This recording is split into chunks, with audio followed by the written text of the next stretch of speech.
This is Dr. Rob Harder with the Nonprofit Leadership Podcast, Making Your World Better. What does it take to be an effective nonprofit leader today? What are the biggest challenges? What are the biggest obstacles? How should nonprofits fundraise in an economy that is constantly changing? All of these reasons combined led me to start this show.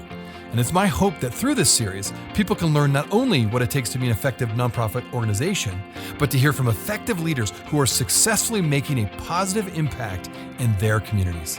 We hope you enjoy the show as together we hear how they are making their world better. Words like brand and culture may seem like corporate words that are not relevant to the nonprofit sector. But would you be surprised that your nonprofit already has a brand and already has a culture? The question just is, what kind of brand and what kind of culture do you have? And not only that, but a key question we all need to ask ourselves as nonprofit leaders is this: is there a gap between how you see your brand and how the community sees and experiences your brand? Well, these and other critical questions will be answered by my guest today, Ted Vaughn. Ted leads Historic Agency, which is a brand strategy shop. And he's also the co-author of a book called Culture Built My Brand. I'm telling you, this is one of the best interviews I've had in a long time about this issue of culture and brand. It's really going to be helpful. I really encourage you to tune in and take some notes. Thanks for listening.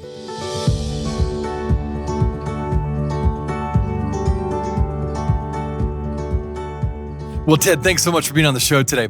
We're going to talk all about brand and culture, two critical topics in my mind that have a lot more overlap than one may initially think. In fact, you've stated that the best brands align from the inside out. In other words, as I understand it, an organization's brand really emerges from its culture. And is that a correct way to think about it, first of all? And then so talk about that connection between a nonprofit's culture and a nonprofit's brand. We regularly work with nonprofits that have spent tens of thousands of dollars chasing cool, chasing donors, chasing marketing strategies, repositioning their brand, doing all sorts of important and amazing work, but doing it untethered or unintegrated, disintegrated, if you will, from who they are as a founder, who they are as a core mission, who they are as people, who their people are. Now, what ends up happening, right, is they look fantastic. They have an incredible identity and an incredible brand promise is out there. But then when you engage and you encounter their service or product, or you encounter their leadership, or you meet their people, or you go to a donor event, you begin to realize there's a real disconnect between the promise or between the brand identity or between what's being said out there and who our people actually are, how they operate, how they perform.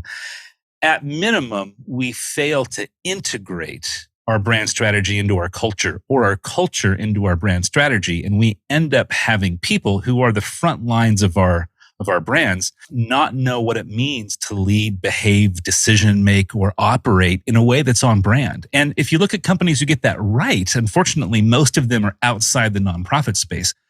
But they find incredible breakthrough because their people, their most precious resource, are brand advocates, brand champions. They know how to behave. They know how to operate.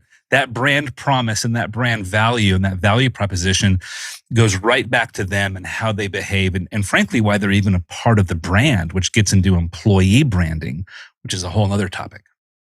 No, well said. And I completely agree. And I've had people on the show before talk about that you're right. Sometimes for-profit companies just get this more easily for whatever reason. And we're going to get a little bit more into that, why for whatever reason in the nonprofit sector, sometimes it's almost either not wanted to be talked about or doesn't seem genuine enough. It seems too corporate and they're all about being genuine with their nonprofit. So we'll get into that. Now, how does a leader discover what their culture is with their team? This maybe sound really easy at the first level, but I'm like, I've had lots of conversations. And sometimes I've found anyway, and I'm curious what you think, Ted, it's maybe a little more difficult than initially most leaders think to really discover what their culture is. So what would you recommend a leader who's listening? How do they discover what their culture is? A lot of times culture is this really mysterious, broad term that often evades people. And what ends up happening is we all talk about culture and there's a lot of rhetoric, but we fail to know what to actually do about it. That's why we wrote our book. It was really to demystify company culture, organizational culture, and provide handles so that you have simple, practical ways to build it, to be intentional about it, to understand it. Depending on the life cycle of an organization, right? Organizations, brands, nonprofits go through a journey as they mature. And, typically if you're a starting nonprofit, you have a single driver who is the owner and keeper of that culture, right? That Steve Jobs-esque personality who is setting the culture, setting the tone, whether they know it or not, whether they're intentional or not, they're driving it. And it's a young organization. There aren't a lot of people. The challenge most of the nonprofits we work with have, as they mature, as they layer up with people, as they grow more complex, they begin to lose their culture unintentionally because they were never intentional about scaling culture, because culture was a happy accident. It wasn't something they took intentionally. So I think to your question, how do you understand, discern, articulate culture? I think step number one is going to the roots of the organization. What is the ultimate purpose? What is the driver? What is the mission? What is the thing that started us, right? I mean, that has to be there and be clearly articulated. And what we often find is in the nonprofit space, you've got assumptions around purpose, around mission, around cause that haven't been successfully articulated, that haven't been successfully integrated or repeated. And those things become assumed.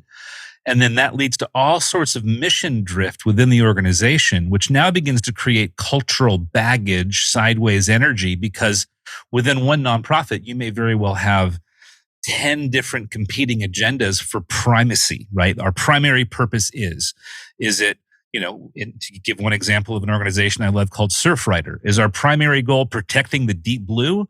Is it access to the coast? Is it fighting? I mean, there's any number of different missions, right? So Surfrider is a great example of a nonprofit that had to go through a very robust focusing process because within Surfrider were multiple cultures and multiple agendas. But I think ultimately culture starts with getting at purpose and at heart. Then it begins by assessing two things. Do our leaders have clarity around the cores, around the essentials, and are they healthy? Often we find, again, in the nonprofit space, very great examples of this.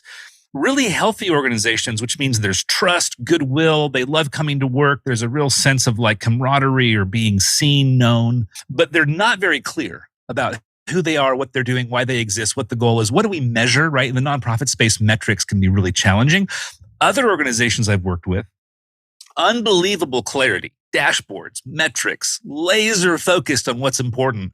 But nobody really trusts that if they came to work and had cancer, anybody would care, right? Sometimes the joke in in these organizations is, well, you're just a plane ride away from losing your job because the last guy that got hired, was sitting next to the CEO, and before the plane landed, they were hired. So I think there's often a real the best organizational cultures live in this intersection of really robust clarity, but also a real great sense of trust and goodwill. And depending on the nonprofit, you may err on one side of that continuum or the other. What you really want to do is fight for balance, because when you have clarity, your purpose is reinforced, your metrics are clear. And when you have health, you have an environment that's compelling. Because frankly, in the nonprofit space, most of the time we can't compete on salary. So we need to have something we're competing on if it's not dollars. And that's usually where you have a sense of, and the irony is most of the nonprofits I work for can be masters at manipulation because the mission's so compelling. They'll have people who bleed and they'll just take advantage of that bleeding without even realize they're doing it until what, of course, happens is burnout. Yeah, right. So you're saying, and then a couple of things there I thought was really interesting. Number one, a lot of organizations, nonprofits, they have a culture, but it's probably undefined. And as they begin to grow and scale, they don't actually scale their culture along the way. They just grow and fill spots and expand their programs and services, right? Yeah, I mean, it's the classic statement. We're so busy doing the work of the business, we're not good at working on the business. We're so busy doing the work of the mission, we don't work on the mission. And then, of course, what happens is mission drift, right? I mean, and mission drift can be fixed, but oftentimes it requires a pretty robust strategic vision process, not just strategic planning, strategic vision. And this is, I think, a key idea for a lot of nonprofits. We're really good at assuming mission and then just planning year to year to year to year. What we need to do is reinforce a 24 to 36 month picture of success. Anything beyond Okay. 36 months to me is a pipe dream. The world moves too fast. Things are too crazy. So don't give me your 10-year BHAG. Give me your 36-month vision of success that's measurable, some degree of quantifiable. Then we can back into planning. And that's often where you begin to see those conversations can reveal disconnects in culture, reveal disconnects in trajectory. No, it's fascinating. And that really like you saying that about 3 years, basically, you get beyond that and like say the world changes too much. But I like what you were saying that there's the balance of healthy and robust clarity. You feel like that combination is the secret sauce, so to speak, of really effective nonprofits. Is how you would say that?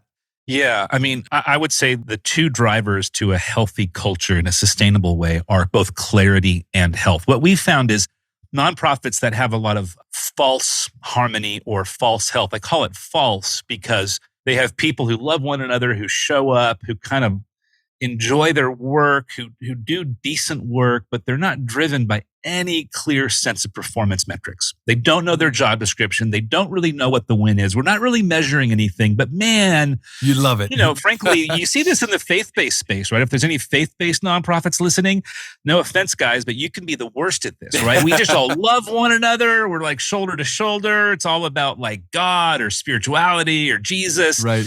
But we really don't know what success looks like or why we're doing this thing, right? We just kind of show up and go to Starbucks and talk and like, so there's a lot of health, but like there's not a lot of efficiency or performance or so I would argue at some point a lack of clarity will ultimately erode health because at some point somebody will ask the question, wait, how come I didn't get a raise? I think I should get a raise. How come I'm working harder than they are? How come they're not performing?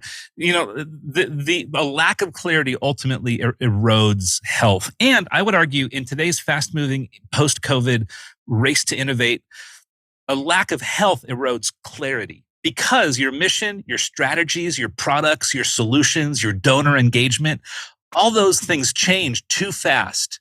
And if we don't have healthy people on the front lines giving us new ideas, speaking truth into our leadership, we're not going to innovate fast enough. Right. Oh, well said. I think you're absolutely right. Now, you also talk a lot about creating a strategic roadmap that connects your brand narrative with your week-to-week operational reality, which in turn will then provide clarity, speaking of clarity, and accountability for decision-making. So how does a leader create a strategic roadmap? What are the first steps of that?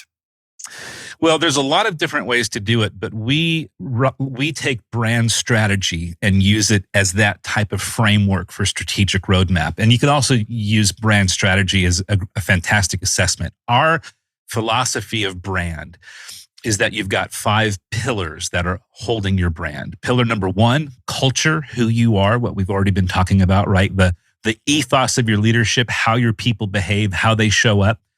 Pillar number 2, your products and services, what you actually do to make the world better. Number 3, your story, what you say, that narrative that shapes culture and compels donors to give. Number 4, your experience, how you feel, digital, physical touch points. And number 5, your identity, how you look, that visual promise, that identity in social media, logo, web, all that stuff.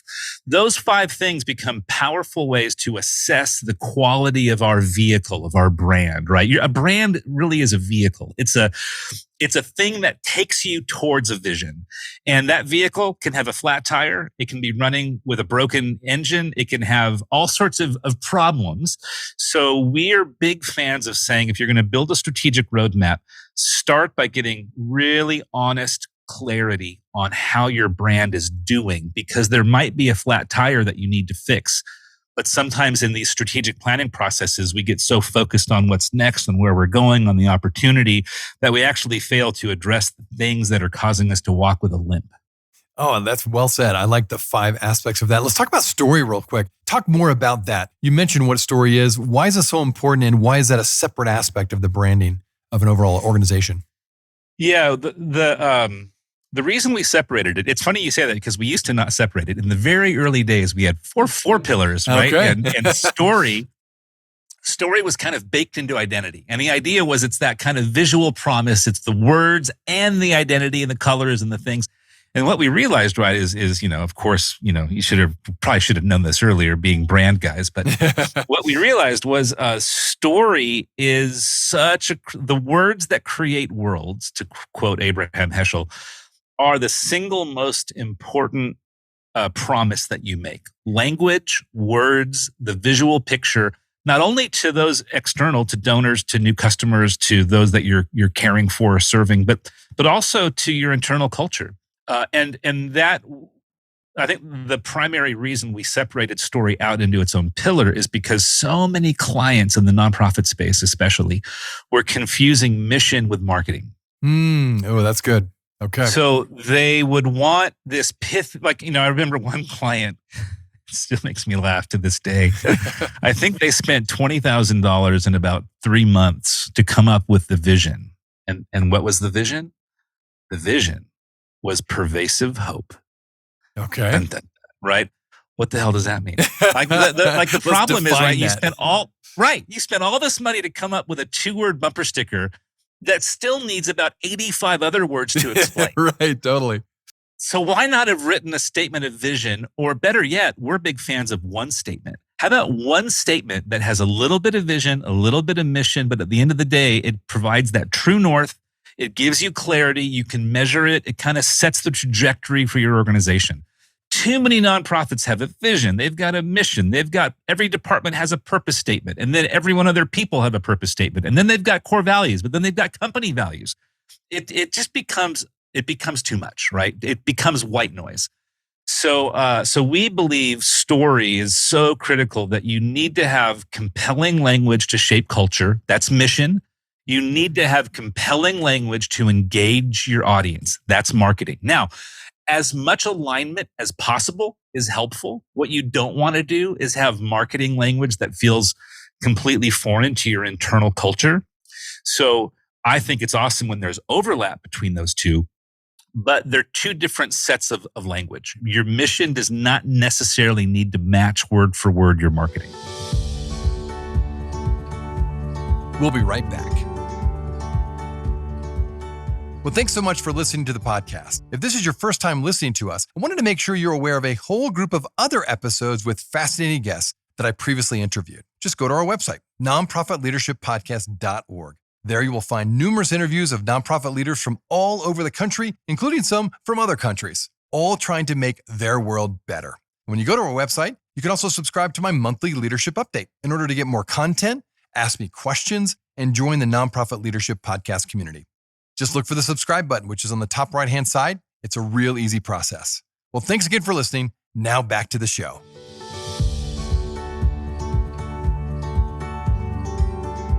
You also recommend organizations to build a cohesive brand system.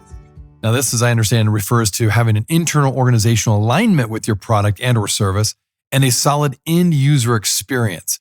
Could you talk more about that? What is a cohesive brand system and how does it best apply to nonprofits? It really goes back to the earlier 5 pillars of brand that we were talking about when you were referencing the strategic roadmap. If you ever do brand strategy work with us, we talk about brand alignment. Brand strategy really for us is brand alignment, because what we find is oftentimes brand strategy will focus on 2 or 3 pillars, dial those in, have amazing content strategy, amazing social, amazing this, amazing that, and they end up making promises through their work with one agency that their service or product or culture don't deliver on. So then they'll do culture work and they'll do product work and they do all this work independently of one another. And it might be amazing work, but it ends up creating a disintegrated lack of alignment brand. And while it might be fantastic, it doesn't align. And at some point, those gaps, the lack of alignment is what betrays trust, is what creates a sense of distrust or lack of loyalty or lack of engagement. We see it with donor strategy all the time. We tell stories and use language to compel donors, but then when they actually show up to an event or they go on a trip or they experience it's a complete disconnect. In fact, the leadership might not even know about the story that marketing told. So there's an inability. So then donors begin to trust whether or not, right? So I think it's like we talk a lot about brand first donor experiences, brand first donor engagement.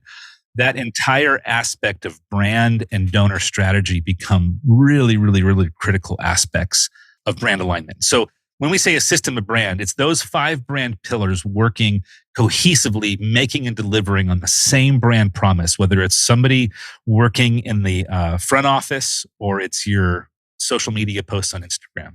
No, okay, very helpful. And along the way, you've talked about brand gap. You work with a lot of organizations that discover a brand gap as you help them out, and you're trying to improve their culture and their brand. Tell us more what you've found with brand gaps. How do nonprofits fix their brand gap? The biggest challenge I find in the nonprofit space is slowing down to assess brand and see what gaps we have. I think that often... It's a hard process, right? Well, and here's one of the culprits, right? I can stay at a Hilton hotel for one night and I'll be given 3 opportunities. I'll be hounded at least 3 times to give customer feedback, to do a survey, to tell Hilton how that one night was at whatever their property was, right? I could be a significant contributor or donor or engagement partner with a nonprofit for 3 years and never be given one opportunity to give meaningful feedback. That's true. You are right. That's very true. I think too often we in the nonprofit space assume alignment, investment, partnership because of the mission. And we end up operating self-deluded and blind to what our donors, our people actually think because we don't ask, we assume. Or we ask, but then we fail to reflect back what we heard, and that betrays trust, right? We're just not very good at asking, right? Consumer research is a science, and they have it dialed in because they've been doing it for so long. I think getting input, getting data, asking questions, learning about what does our donor base actually think of us? What is the experience of our brand out there? Why should people give to us instead of 25 other brands that hit their inbox this month because of end of year giving, right? So I think, frankly, it starts with assessment. How do we know how we're doing?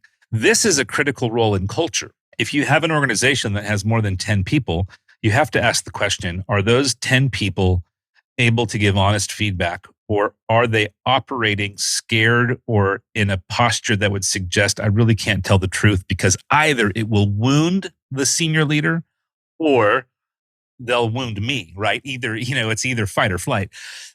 Often I find in the nonprofit space this problem of critical feedback, which leads to delusion, which leads to a lack of just effective brands. We think everybody's shoulder to shoulder. We're in the mission together. We care deeply. Of course, we're telling one another what we think. Of course, even though I'm the CEO, people know that I care and I'm with them and I'm just one of the team, right? Even though I'm the CEO, people don't look at me as anything. And so we fail to understand the true dynamics of power and authority, which really do exist. Power and authority are things, even in the nonprofit space, even in the mission-driven space. So we often end up, I believe, failing to address power, which leads people to not know if it's ever safe to give true feedback, especially when it's critical. And then we end up, honestly, some of the nonprofit leaders I work with at the executive level are some of the most self-deluded leaders I know because they just never hear critical feedback. They don't have the systems for it. So I think fixing brand alignment begins and ends, frankly, with assessment processes, tools, feedback, an ability and a culture that is able to hear critical truth and receive it and then act on it. Well, it's fascinating. You're essentially saying that creating a culture where feedback is not only offered, but it's encouraged. In fact, it's critical to the mission of that organization. That really creates the healthy kind of culture we've been talking about that then leads to the success of a good nonprofit organization. Is that what you're saying? Yeah, and nobody listening will disagree with that. Everybody knows feedback's important. Everybody likes to think that they're not yes men or yes women right, that they exactly, want. sure. Right? Like nobody's going to hear that statement or idea and go, "No, I disagree." The problem, what I would challenge those listening to do, is ask the question: when's the last time I got honest, candid feedback? When's the last time I built a bridge over my power and authority to truly invite people to give me critical, honest feedback? When's the last time we polled or asked or surveyed our donor base to get any sense of data from them? Now, maybe some of the people listening are going, "Oh, we do that regularly. That's awesome." I'm willing to bet 75% of the nonprofits that are a part of your larger listening world struggle to actually hear accurate feedback. Because donors and coworkers know how important this thing is you do. They know how much you care. They know that you're working and doing a job as CEO or leader or executive VP of this nonprofit for way less than you can make in the for-profit world. So the last thing they want to do is say that you suck at one part of your job or that this aspect of your job is not going well, right? So I think as much as we all agree feedback's important in the nonprofit space, we're uniquely bad at actually getting it. And I think it creates brand gaps and problems that we suffer for when the world changes faster and faster and faster. When it's about arbitrage of attention, we end up suffering because people just don't know how to give us the focus. They lose their desire. They're no longer compelled, so. Now, we talked about a little bit before we started the show. There is still, I think, in the nonprofit sector, a bit of this sense that this conversation we're having about branding, about culture, this is something that nonprofits really shouldn't have to worry about. You said it earlier, we're all here for the right reasons. We're here because we love or are passionate about an issue, hunger, about education, about the environment or whatever. And so we don't really need, this whole thing about branding. We just are here for the right reasons. So when you bump into that with folks, and maybe some people are listening and we're wondering, why, Rob, are you dedicating a podcast episode to branding? How do you overcome this resistance? Or how do you answer and respond to say, this is why branding and creating this culture is so important? I think it's often helpful to change language. Again, sometimes people in the nonprofit space hear brand and instantly go corporate or think consumer marketplace, or they hear culture and they instantly think HR, organizational culture, people who are just doing a job for a paycheck. I'll start by saying this. Organizational culture, company culture, is the soil in which everything you do is planted. Your people, the decisions they make, the dollars they spend, the way they show up, that is all planted in organizational culture. So the soil's ability to nourish those people, nourish the decisions they make, help them flourish and thrive in their job is critical. You can't avoid that. So that is organizational culture. And that's probably an easy one for people to wrap their head around and go, right. Replace brand with vehicle. How's the quality of our vehicle, right? We all, if company culture or the people in the vehicle driving it, how's the quality of our vehicle, right? How's the quality of our story, our identity, our experience, our service? How are those doing? What we will often find as an agency that works specifically in strategy and innovation and culture is a lot of people call us looking for miracle grow solutions for donor engagement or miracle grow solutions for marketing or I can see that. Whatever. Right. Or miracle grow. I say miracle grow to mean what is the fastest, easiest, cheapest way that we can fix our identity, fix our whatever.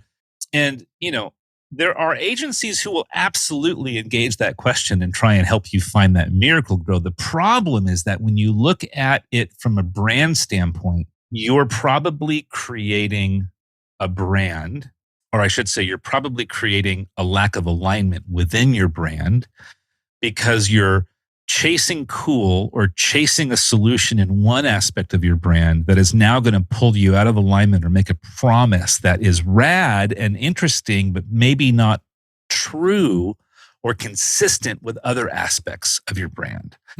Okay. So, we often will say in the marketplace world, great marketing helps out of alignment brands fail faster.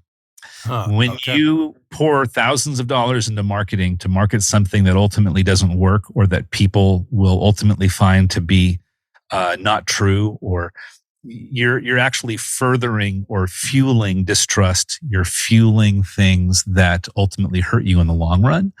So in my opinion, long before nonprofits should spend thousands of dollars chasing end of year giving strategies or marketing strategies, or they should really assess their brand and have a brand strategy, and then surgically focus on those other areas. Because we see it time and time and time again. People chase solutions. They get one area of their brand dialed in, but the rest of it lags behind, and it ultimately creates bigger problems. Yeah, well said. And as listeners here on the show are listening to you and they're saying, yes, I need to do that. I probably need to do that. What would you say as we kind of close out this episode? What's the most important next step that my listeners should do amidst all the things you're recommending, particularly if it's kind of a new thing for them to assess their brand or get more feedback, what is the most important next step in your opinion? And what's your recommendation? I think the most important next step is to bring key people that you trust around you and begin to have, and depending on where you are in the organization, if you're listening to this and you feel like you're somebody who has no authority and no power, I would say learn how to ask really good questions that point to broader things. Take some of the nuggets from this conversation around brand alignment, around what a brand is, around company culture, around trust, around leadership, and use those to ask really probing, deep questions that demonstrate your love and passion for the mission, but that try and lead up through asking questions that perhaps your leadership have never considered before. If you're somebody with authority and with power, and you're listening to this, and you haven't done anything like this regularly, bring around you people that you trust, leaders, I would say as many as you feel comfortable surrounding yourself with. Because in the nonprofit space, it's really you shape culture faster by bringing more people into the conversation. But that obviously has to be done appropriately based on the size of your organization and the layers but bring as many people around you as possible that you trust and facilitate a 2 to 3 hour workshop where you walk through the 5 pillars of brand.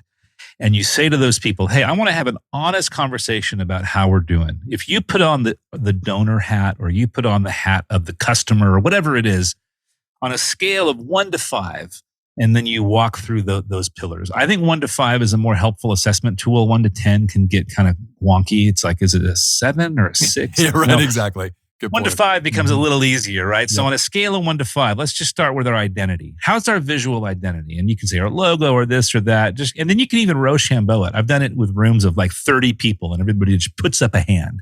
And sometimes you see 1, sometimes you see 5, and then it leads to conversation, right? Really powerful way to just build culture, get input, but begin to assess how do you think people see us? And then do the same thing for our experience, digital and physical. You could separate them if you have, then do it for your story. You could separate those, mission, marketing. I mean, however you want to assess, use a framework like that. Bring people in, and we've got so many of these assessment type frameworks. There's one called the sailboat. There's right, wrong, confused, missing. There's dozens of them. But do something that begins to say, and here's the beauty. You may already know as a senior leader what's going on. You may already be very clear on what's broken or not working. The reason this is powerful is because it allows your team to feel heard, to be bought in, to be on the same page with you. And that in and of itself is critical, especially in, again, a nonprofit space where people are bleeding for a cause, not for a paycheck. Well, I love that idea. Great suggestion. Ted, thank you for sharing your insights. I know you've got a new book, or a fairly new book, and you've got, of course, your organization, Historic. Tell us a little bit more of how people can find out about your agency, number one, and your book. So the book is on Amazon and Barnes & Noble and all great places where books are sold. Our Audible version of the book is about to come out, hopefully a month or less. The website for the book is culturebuiltmybrand.com. Anyone can go to culturebuiltmybrand.com and download tools. Some of the things we're talking about today, there are some free resources there. The website for our company is historicagency.com. We do brand strategy. We're a consultancy that focuses on culture, on marketing, on identity, basically all those pillars of brand that we talked about. We specialize in the nonprofit space. So we're big fans of all stripes of nonprofit. Well, again, Ted, thanks for all you're doing to support the nonprofit sector. And I just really appreciated this conversation. I think you provided some great nuggets. I encourage my listeners to check out your agency and check out your book. And again, thanks for taking time to be on the show today. Loved it. Thank you. Great to be here. Hey, friends. Well, I wanted you to know that this podcast can be found on iTunes, Spotify, Amazon, Google Podcasts, and wherever you listen to other podcasts. I also want to encourage you to like, subscribe, and share this podcast with others. This will actually help us get this great content out to more nonprofit leaders just like you. You can also join the Nonprofit Leadership Podcast community. Find other resources and interviews of past guests all on my website, nonprofitleadershippodcast.org. Well, thanks again for listening, And until next time, keep making your world better.